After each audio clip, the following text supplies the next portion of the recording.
এই গৰম কেনেকুৱা?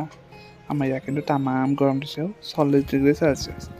সেই বুলি ক'লোঁ আজি বোলে গাৱে ধুই আহোঁ নেকি। মোৰ গা ধুব যোৱা একো প্লেনিং নাছিলে। সেই বুলি পিছফালৰ পৰা কলেজৰ পৰা আহি থাকোঁতে পিছফালৰ পৰা মাত লগালে বোলে গা ধুই আহোঁ ব'ল।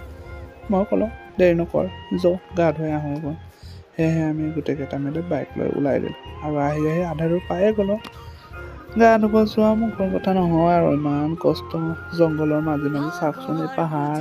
শুনিছোঁ ইয়াত বোলে হাতীও আহে। হাতী নাহিবনো কিয়? গাঁওখনৰ নামেই হৈছে হাতীগাঁও। আমি আহি পায়ে যাম চাগে আৰু সেয়া চাওক অফ ৰ'ডিং কৰি যাবলগীয়া হৈছে।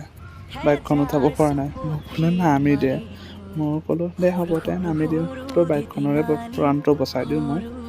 বাইকখনৰ জীৱটো নহ'লে যাব মোৰ নিচিনাহে আছিলে জীৱ বহি থাকোঁতে। এয়া চাবচোন এটা কৈ মই বোলে দে মই চিনেমেটিক শ্বট লৈ দিওঁ। মইতো